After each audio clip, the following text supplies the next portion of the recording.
Hi folks, it's me, a very exhausted ghost critic for a Sunday vlog. Just a little chat with everyone and catching up on a few things, a few shout outs, a very tiny comic book haul and just some news in general. You'll understand why I'm so exhausted as I go through this video. We start with the haul, if you can call it a haul. I did go to my comic book shop this Saturday but didn't really see anything that I really wanted. I saw some stuff, I thought, well, I'm only picking it up because I want to leave the shop with something. But I did leave the shop with a trade. It was volume 5 of Sweet Tooth. Only one more trade to go with, unfortunately, Sweet Tooth finishing on issue 40, I believe. This one collects issue 26 to 32. I've loved Sweet Tooth. I've been collecting it in trades and it's just a great story to immerse yourself in, just you know, take some time out of your day and just relax and finish this off in a day. As I was picking this up, I'll, you know, reliving the kind of Hellblazer finishing and the worry about Vertigo and its how long it's got left to go, really, with all these titles ending. How long till we see the end of Fables? How long till we see the end of The Unwritten? And in a way, it's not in a way, it is a shame if DC finally do decide to stop Vertigo, to basically end what has been a truly innovative, original DC imprint that has brought so many great stories, so many great concepts to our comic book reading. You never see Sweet Tooth in the normal DC continuity, and that goes the same for The Unwritten. It goes the same for Sandman, although, you know, you've had a couple of those characters kind of edge into the DC universe. But as with John Constantine, yes, we know he's getting a new series in DC, but is it really going to have that edge, that originality that we had from Vertigo, where they could go that maybe one step further because they were outside DC continuity, and they're kind of, although DC now is quite a very dark and serious place, they never really go over that line because they know, you know, their readership for their main DC line crosses all age groups, from the young teenagers to, you know, as 40, 50, 60-year-old guys. So they have to be very careful about what they can show, how far they can go. But with Vertigo, you know, it's a mature imprint, and the product that they're putting out is not aimed at everyone, especially those of a younger, impressionable age. I don't like using that phrase because I think many people do young people an injustice, treating them essentially like idiots that can't think for themselves and know what is real and what isn't. Yes, there are people out there who are a bit and really can't, reality here, fantasy here, but they seem to stick them here. There are people out there, but generally people know what is real and what isn't. But on the other hand, if Vertigo did end, and we don't know this yet, I mean, I know there's an anthology series to come out in a couple of months. Anthology series don't really do so well on Vertigo. They are either one-shots or they last maybe 4 or 5 5 issues, and I think that's predominantly because of the price point of it. They're shipped out at like $7.99, and can anyone really afford a $7.99 comic book every month? It might be thicker, it might be having more pages in, you have more artists, more writers, collaborators, but still that price tag is quite hefty.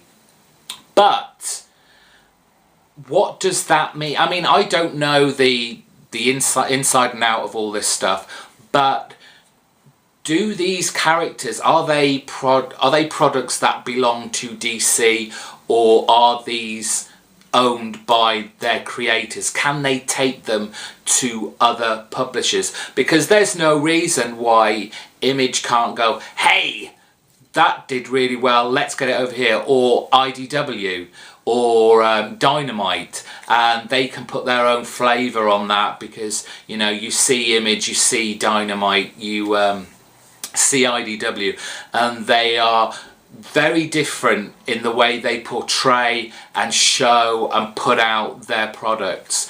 So maybe if Vertigo does die out and is cancelled, then maybe we might see some of these characters, some of these concepts in other publishers' output. I did see, actually, talking about defunct kind of imprints, go to the Newsarama website, and they've kind of got their top 10 DC defunct imprints and Marvel's top 10 defunct imprints, and I was surprised at how many I actually knew and almost forgotten about. So that's why we're taking a jump over there after you've watched this video. So that's kind of the haul as it was. News, Marvel Now, they've done another of those teasers, you know, where they've got a single word and a couple of creators' names, and you've got to figure out what it means. This week they put out, well, it wasn't a word as such, it was just 2 letters, and that was XX, with a little kind of DNA strand coming out of both sides. And the general consensus at the moment is that this is going to be a new X title, but it's only going to be featuring the ladies of the Marvel Universe. What do I think of that? Yes, as we all say, it's great to have more female characters being spotlighted on any imprint, on any publishing house. But let's be honest, they don't do very well. No one seems to want to pick them up. We all shout for it, but when it actually gets presented to us, no one buys it. It's just fact. Facts of the matter. It's why they don't last very long. I'm not saying they shouldn't be there, but if you want them, make sure you go out and buy them to keep them going. Uncanny X-Men #1 comes out next week, and I am torn about whether to get it. On the one hand, it's Bendis and it's Chris Pichello on artwork, which, match made in heaven. On the other side, it's a $3.99 book. I don't know whether it double ships, and it's Cyclops heading the team. And also, Chris Pichello isn't staying on the title for long, and I've read that Fraser Irvine is going to be taking over. Now, while I was a huge fan of Fraser Irving when he was drawing Zombie, just before the New 52 took over, loved his the painted artwork, the very supernatural muted colours, and it did really lend itself to that kind of book. But I wonder if his artwork will then translate to what is essentially a superhero book. So I'm not too sure. That's yeah. I saw this trailer. Now, I don't know how big this TV channel is. It's called TBS. It's obviously over in America. But they're starting a show called King of the Nerds. Now, I saw a trailer advert for it this weekend, and it's cringeworthy, beyond cringeworthy. I will put a link to it down, and if you can get through it all without then you're a better man than I. It looks horrendous, and I don't see, I mean, it just looks to be taking the mickey out of these people. It's like a reality show. They have this group of 10 or 12 people who are clearly into a certain genre of nerd type stuff, and they make them just do stupid games to whittle them down to one, which is the King of the Nerds. Just watch it. It needs to be seen to be believed.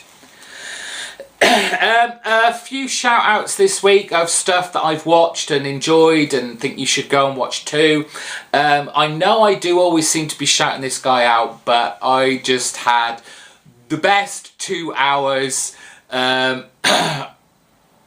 a YouTube video I've had for a long time, and it is Mr. James Donnelly.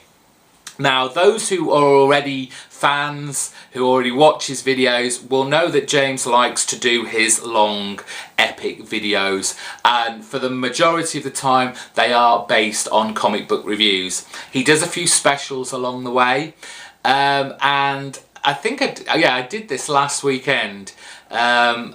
He has done one of those film commentaries. You know, like those extras you get on DVDs where the sound is slightly muted down and you hear the actors and the directors and producers or whatever talk about the process and what is happening on the screen. Well, James Donnelly has done one of those, and he's chosen... in a way, it's kind of a strange choice because he actually despises and hates this film, but I think he really just wanted to tell people and get it out of his system how much he does hate it. So for those who have got a couple of hours to spare, stick in a copy of Tim Burton's original Batman film from, I think it was 1989, and turn your sound down on your TV a little bit and just listen to James Donnelly tear apart this film. I mean, I hate it, but I liked it at the time, but basically James Donnelly has ruined it for me, and I want it to be ruined for everyone else too. This week everybody went a little bit commandy crazy. Mr. Addy75 got his first issue of Commandy in the post this week. Links to his video down there. And Gimpy204, he got a #1 Commandy too. So well done, guys. Join the Commandy club. You won't go back, I promise you. Finally, for the shout outs, someone I just noticed today, a new uploader on YouTube. He's called The Incredible CJ, another American, but most welcome to our comic book community. He's got a few videos up, an introduction, comic book resolution video, and he's showing us through his long boxes. So go over to his channel. Again, I'll put a link in the bottom. Check out his videos and subscribe and give him lots of thumbs up and likes. Finally, a lot of people have been messaging me and commenting me that I haven't done any Ultimate Graphic Novel collections lately, and this is why I'm exhausted. All today I have been filming some videos which I'm going to put up all through this week. So Monday, Tuesday, Wednesday and Friday I'm going to upload an Ultimate Graphic Novel collection video. They aren't that long, so I don't feel so bad about flooding your YouTube feeds, but please give them your support, and as always, give them a watch, give them a thumbs up, and I love all your comments. So they'll be up all this week. I stupid, well, I say stupidly because I have fun doing them, but I got out all my long boxes because I bought a new one because all the rest of them were full, so I bought a new one because I've got piles and piles of comics just lying about that need to be boxed up and basically tidied away. So I had to get all my long boxes out and start rearranging, and as fun as it was, well, it was exhausting. I've got about 20 long boxes and short boxes together that all had to be strewn across my very small living room, and me knelt on the floor trying to sort them out, and there still wasn't enough room with that new long box. But it did kind of push me into another new idea for a series of videos that I'd like to put out. I'm not ready to put my first one up yet because just to pre-warn some of you, because you get a bit scared when I leave, but the last week of January, the 28th, Monday to Friday, I'm doing my annual pilgrimage to see my dad, spending a bit of quality father and son time that I do once a year. So I'm going to collect some videos up for that week to upload, so there won't be nothing for you to watch, but there will be, the review show will still happen, but it'll probably just be at the weekend rather than the Thursday that you would normally see. But going back, and this is probably when I'll do this, start doing this new idea, and I've forgotten something, just one second.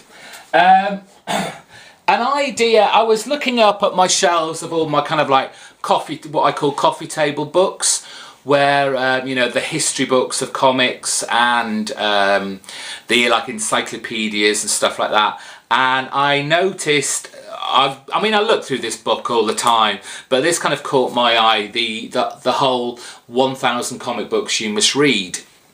Now my first idea was, and you can see I'd already started because I've put little tags in there, was that I was gonna do a video for as many of these as I could. This was compiled by a guy called Tony Isabella, and I just thought, why am I reviewing his 1000 comic books you must read? How about I do one of my own? So I'm not sure whether I'll get up to 1000, but a new series, and I've already picked my first book, and it's a very special book to me, which I think is very much, I know some people have read it, but it's very much under the radar. I won't reveal it now, but I've already got my first book, and it was also kind of inspired by Howler Mouse as well, because he always talks about it, and to my knowledge, he still hasn't shown it. But Howler Mouse apparently has this short box of his most beloved comic books. So just in case, and we hope it never ever happens, but in case there's some sort of catastrophe, fire, flood, hurricane that happens in his house, he can grab this short box with all his most precious, beloved comic books and basically run out of the house and escape with these comic books. So it's kind of a mashup between this and Howler Mouse's short box of most beloved comics. So that's a new idea I'm going to be throwing out by the end of this month, when I'm kind of away on holiday. So I think that's pretty much it for me this week for my Sunday vlog. Hope you enjoyed it. Take care and have a great week. Bye bye.